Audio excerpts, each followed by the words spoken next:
Chapter 9. First Gent. An ancient land in ancient oracles is called law-thirsty. All the struggle there was after order and a perfect rule. Pray, where lie such lands now? Second Gent. Why, where they lay of old, in human souls. Mr. Casaubon's behaviour about settlements was highly satisfactory to Mr. Brooke, and the preliminaries of marriage rolled smoothly along, shortening the weeks of courtship.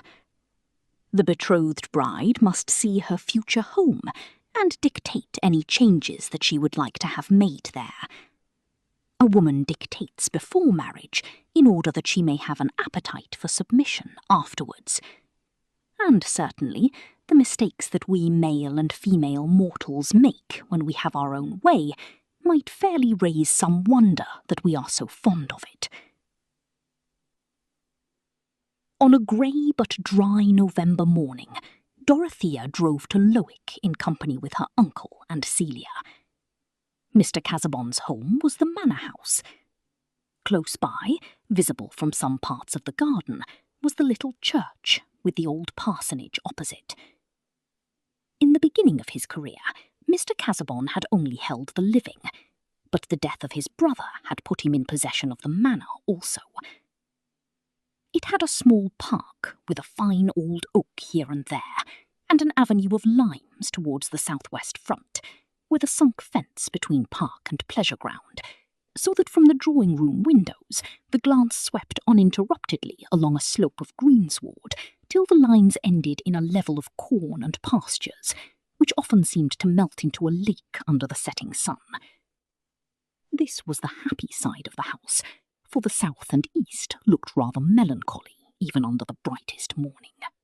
The grounds here were more confined. The flower-beds showed no very careful tendance, and large clumps of trees, chiefly of sombre yews, had risen high, not 10 yards from the windows. The building, of greenish stone, was in the old English style, not ugly, but small-windowed and melancholy-looking. The sort of house that must have children, many flowers, open windows, and little vistas of bright things to make it seem a joyous home. In this latter end of autumn, with a sparse remnant of yellow leaves falling slowly athwart the dark evergreens in a stillness without sunshine, the house too had an air of autumnal decline, and Mr. Casaubon, when he presented himself, had no bloom that could be thrown into relief by that background.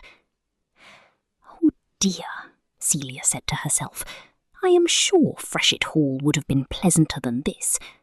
She thought of the white freestone, the pillared portico, and the terrace full of flowers, Sir James smiling above them like a prince issuing from his enchantment in a rosebush, with a handkerchief swiftly metamorphosed from the most delicately odorous petals. Sir James, who talked so agreeably, always about things which had common sense in them, and not about learning. Celia had those light young feminine tastes which grave and weather-worn gentlemen sometimes prefer in a wife. But happily Mr. Casaubon's bias had been different, for he would have had no chance with Celia. Dorothea, on the contrary, found the house and grounds all that she could wish.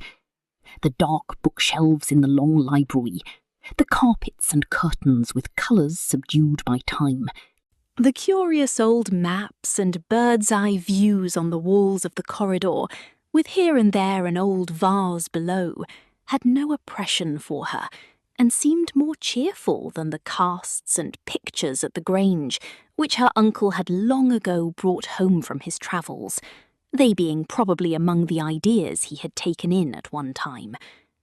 To poor Dorothea, these severe classical nudities and smirking Renaissance corrigiosities were painfully inexplicable, staring into the midst of her puritanic conceptions. She had never been taught how she could bring them into any sort of relevance with her life.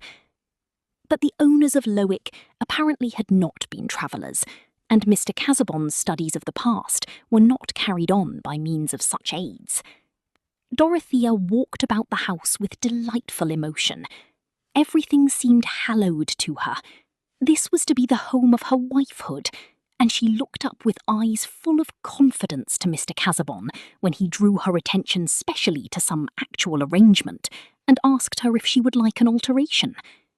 All appeals to her taste she met gratefully, but saw nothing to alter. His efforts at exact courtesy and formal tenderness had no defect for her. She filled up all blanks with unmanifested perfections, interpreting him as she interpreted the works of Providence, and accounting for seeming discords by her own deafness to the higher harmonies. And there are many blanks left in the weeks of courtship, which a loving faith fills with happy assurance. Now, my dear Dorothea, I wish you to favour me by pointing out which room you would like to have as your boudoir, said Mr. Casaubon, showing that his views of the womanly nature were sufficiently large to include that requirement. "It is very kind of you to think of that," said Dorothea, "but I assure you I would rather have all those matters decided for me. I shall be much happier to take everything as it is, just as you have been used to have it, or as you will yourself choose it to be. I have no motive for wishing anything else." "Oh, Dodo," said Celia, "will you not have the bow-windowed room upstairs?" Mr. Casaubon led the way thither. The bow-window looked down the avenue of limes. The furniture was all of a faded blue, and there were miniatures of ladies and gentlemen with powdered hair hanging in a group. A piece of tapestry over a door also showed a blue-green world with a pale stag in it. The chairs and tables were thin-legged and easy to upset. It was a room where one might fancy the ghost of a tight-laced lady revisiting the scene of her embroidery. A light bookcase contained 12 volumes of polite literature in calf, completing the furniture. "Yes," said Mr. Brooke, "this would be a pretty room with some new hangings, sofas, and that sort of thing. A little bare now." "No, uncle," said Dorothea eagerly. "Pray do not speak of altering anything. There are so many other things in the world that want altering.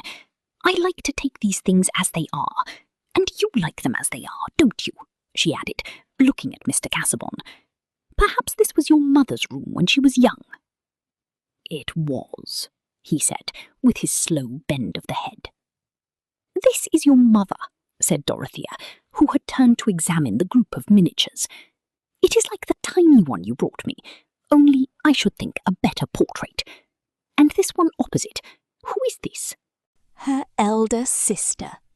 They were, like you and your sister, the only 2 children of their parents, who hang above them, you see." "The sister is pretty," said Celia, implying that she thought less favourably of Mr. Casaubon's mother. It was a new opening to Celia's imagination, that he came of a family who had all been young in their time, the ladies wearing necklaces. "It is a peculiar face," said Dorothea, looking closely. "Those deep grey eyes, rather near together, and the delicate irregular nose with a sort of ripple in it, and all the powdered curls hanging backward. Altogether it seems to me peculiar rather than pretty. There is not even a family likeness between her and your mother." "No, and they were not alike in their lot." "You did not mention her to me," said Dorothea. "My aunt made an unfortunate marriage. I never saw her." Dorothea wondered a little, but felt that it would be indelicate just then to ask for any information which Mr. Casaubon did not proffer, and she turned to the window to admire the view. The sun had lately pierced the grey, and the avenue of limes cast shadows. "Shall we not walk in the garden now?" said Dorothea. "And you would like to see the church, you know," said Mr. Brooke. "It is a droll little church, and the village, It all lies in a nutshell. By the way, it will suit you, Dorothea, for the cottages are like a row of almshouses, little gardens, gillyflowers, that sort of thing. Yes, please, said Dorothea, looking at Mr. Casaubon. I should like to see all that. She had got nothing from him more graphic about the Lowick cottages than that they were not bad. They were soon on a gravel walk, which led chiefly between grassy borders and clumps of trees, this being the nearest way to the church, Mr. Casaubon said. At the little gate leading into the churchyard, there was a pause while Mr. Casaubon went to the parsonage close by to fetch a key. Celia, who had been hanging a little in the rear, came up presently when she saw that Mr. Casaubon was gone away, and said in her easy staccato, which always seemed to contradict the suspicion of any malicious intent, "Do you know, Dorothea, I saw someone quite young coming up one of the walks." "Is that astonishing, Celia?" "There may be a young gardener, you know. Why not?" said Mr. Brooke. "I told Casaubon he should change his gardener." "No, not a gardener," said Celia. "A gentleman with a sketchbook. He had light brown curls. I only saw his back, but he was quite young." "The curate's son, perhaps," said Mr. Brooke. "Ah, there is Casaubon again, and Tucker with him. He is going to introduce Tucker. You don't know Tucker yet." Mr. Tucker was the middle-aged curate, one of the inferior clergy, who are usually not wanting in sons. But after the introduction, the conversation did not lead to any question about his family, and the startling apparition of youthfulness was forgotten by everyone but Celia. She inwardly declined to believe that the light brown curls and slim figure could have any relationship to Mr. Tucker, who was just as old and musty-looking as she would have expected Mr. Casaubon's curate to be. Doubtless an excellent man, who would go to heaven, for Celia wished not to be unprincipled, but the corners of his mouth were so unpleasant. Celia thought with some dismalness of the time she should have to spend as bridesmaid at Lowick, while the curate had probably no pretty little children whom she could like, irrespective of principle. Mr. Tucker was invaluable in their walk, and perhaps Mr. Casaubon had not been without foresight on this head, the curate being able to answer all Dorothea's questions about the villagers and the other parishioners. Everybody, he assured her, was well off in Lowick. Not a cottager in those double cottages at a low rent, but kept a pig, and the strips of garden at the back were well tended. The small boys wore excellent corduroy. The girls went out as tidy servants, or did a little straw plaiting at home. No looms here, no dissent, and though the public disposition was rather towards laying by money than towards spirituality, there was not much vice. The speckled fowls were so numerous that Mr. Brooke observed, "Your farmers leave some barley for the women to glean, I see. The poor folks here might have a fowl in their pot, as the good French king used to wish for all his people. The French eat a good many fowls, skinny fowls, you know." "I think it was a very cheap wish of his," said Dorothea, indignantly. "Are kings such monsters that a wish like that must be reckoned a royal virtue?" "And if he wished them a skinny fowl," said Celia, "that would not be nice. But perhaps he wished them to have fat fowls." "Yes, but the word has dropped out of the text, or perhaps was suborditum, that is, present in the king's mind, but not uttered," said Mr. Casaubon, smiling and bending his head towards Celia, who immediately dropped backward a little, because she could not bear Mr. Casaubon to blink at her. Dorothea sank into silence on the way back to the house. She felt some disappointment, of which she was yet ashamed, that there was nothing for her to do in Lowick, and in the next few minutes her mind had glanced over the possibility, which she would have preferred, of finding that her home would be in a parish which had a larger share of the world's misery, so that she might have had more active duties in it. Then, recurring to the future actually before her, she made a picture of more complete devotion to Mr. Casaubon's aims, in which she would await new duties. Many such might reveal themselves to the higher knowledge gained by her in that companionship. Mr. Tucker soon left them, having some clerical work which would not allow him to lunch at the hall, and as they were re-entering the garden through the little gate, Mr. Casaubon said, "You seem a little sad, Dorothea. I trust you are pleased with what you have seen."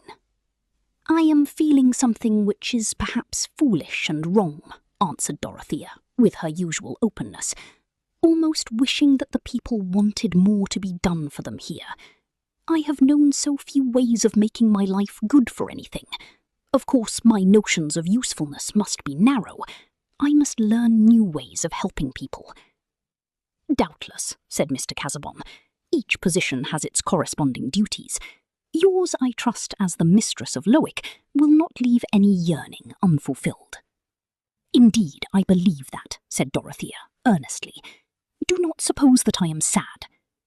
"That is well. But if you are not tired, we will take another way to the house than that by which we came." Dorothea was not at all tired, and a little circuit was made towards a fine yew tree, the chief hereditary glory of the grounds on this side of the house. As they approached it, a figure, conspicuous on a dark background of evergreens, was seated on a bench, sketching the old tree. Mr. Brooke, who was walking in front with Celia, turned his head and said, "Who is that youngster, Casaubon?" They had come very near when Mr. Casaubon answered, "That is a young relative of mine, a second cousin, the grandson, in fact," he added, looking at Dorothea, "of the lady whose portrait you have been noticing, my Aunt Julia." The young man had laid down his sketchbook and risen. His bushy, light brown curls, as well as his youthfulness, identified him at once with Celia's apparition. "Dorothea, let me introduce to you my cousin, Mr. Ladislaw. Will, this is Miss Brooke." The cousin was so close now that when he lifted his hat, Dorothea could see a pair of grey eyes rather near together, a delicate, irregular nose with a little ripple in it, and hair falling backward. But there was a mouth and chin of a more prominent, threatening aspect than belonged to the type of the grandmother's miniature. Young Ladislaw did not feel it necessary to smile, as if he were charmed with this introduction to his future second cousin and her relatives, but wore rather a pouting air of discontent. "You are an artist, I see," said Mr. Brooke, taking up the sketchbook and turning it over in his unceremonious fashion. "No, I only sketch a little. There is nothing fit to be seen there," said young Ladislaw, colouring, perhaps with temper rather than modesty. "Oh, come, this is a nice bit now. I did a little in this way myself at one time, you know. Look here now. This is what I call a nice thing, done with what we used to call brio." Mr. Brooke held out towards the two girls a large coloured sketch of stony ground and trees, with a pool. "I am no judge of these things," said Dorothea, not coldly, but with an eager deprecation of the appeal to her. "You know, uncle, I never see the beauty of those pictures, which you say are so much praised. They are a language I do not understand. I suppose there is some relation between pictures and nature which I am too ignorant to feel, just as you see what a Greek sentence stands for, which means nothing to me." Dorothea looked up at Mr. Casaubon, who bowed his head towards her, while Mr. Brooke said, smiling nonchalantly, "Bless me now, how different people are! But you had a bad style of teaching, you know. Else this is just the thing for girls, sketching, fine art, and so on. But you took to drawing plans. You don't understand morbid desert and that kind of thing. You will come to my house, I hope, and I will show you what I did in this way," he continued, turning to young Ladislaw, who had to be recalled from his preoccupation in observing Dorothea. Ladislaw had made up his mind that she must be an unpleasant girl, since she was going to marry Casaubon, and what she said of her stupidity about pictures would have confirmed that opinion even if he had believed her. As it was, he took her words for a covert judgment, and was certain that she thought his sketch detestable. There was too much cleverness in her apology. She was laughing both at her uncle and himself. But what a voice! It was like the voice of a soul that had once lived in an Aeolian hop. This must be one of nature's inconsistencies. There could be no sort of passion in a girl who would marry Casaubon. But he turned from her and bowed his thanks for Mr. Brooke's invitation. "We will turn over my Italian engravings together," continued that good-natured man. "I have no end of those things that I have laid by for years. One gets rusty in this part of the country, you know. Not you, Casaubon, you stick to your studies. But my best ideas get undermost, out of use, you know. You clever young men must guard against indolence. I was too indolent, you know, else I might have been anywhere at one time." "That is a seasonable admonition," said Mr. Casaubon. "But now we will pass on to the house, lest the young ladies should be tired of standing." When their backs were turned, young Ladislaw sat down to go on with his sketching, and as he did so, his face broke into an expression of amusement, which increased as he went on drawing, till at last he threw back his head and laughed aloud. Partly it was the reception of his own artistic production that tickled him, partly the notion of his grave cousin as the lover of that girl, and partly Mr. Brooke's definition of the place he might have held but for the impediment of indolence. Mr. Will Ladislaw's sense of the ludicrous lit up his features very agreeably. It was the pure enjoyment of comicality, and had no mixture of sneering and self-exaltation. "What is your nephew going to do with himself, Casaubon?" said Mr. Brooke as they went on. "My cousin, you mean, not my nephew." Yes, cousin, but in the way of a career, you know."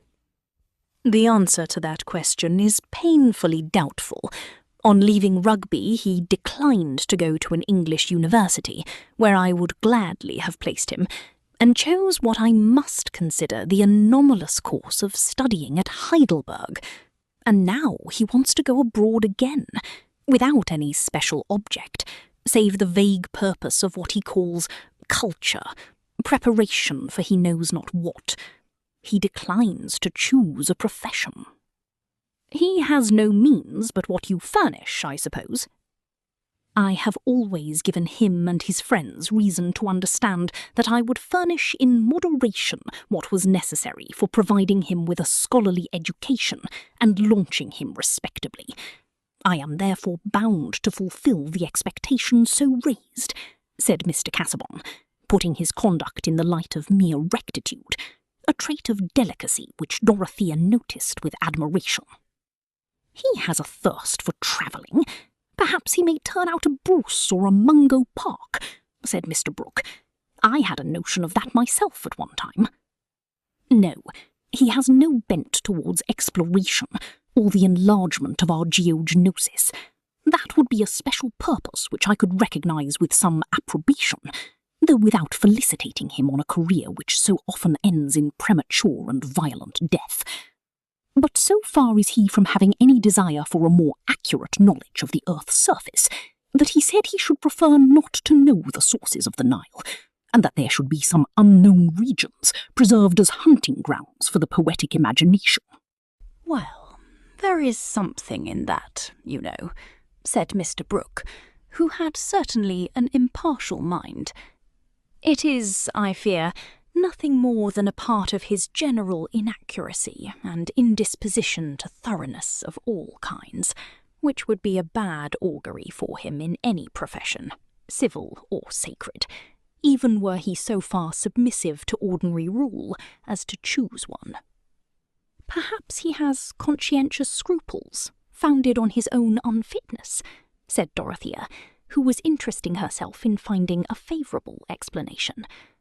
Because the law and medicine should be very serious professions to undertake, should they not? People's lives and fortunes depend on them. Doubtless, but I fear that my young relative Will Ladislaw is chiefly determined in his aversion to these callings by a dislike to steady application, and to that kind of acquirement which is needful instrumentally, but is not charming or immediately inviting to self-indulgent taste. I have insisted to him on what Aristotle has stated with admirable brevity, that for the achievement of any work regarded as an end, there must be a prior exercise of many energies, or acquired facilities of a secondary order, demanding patience.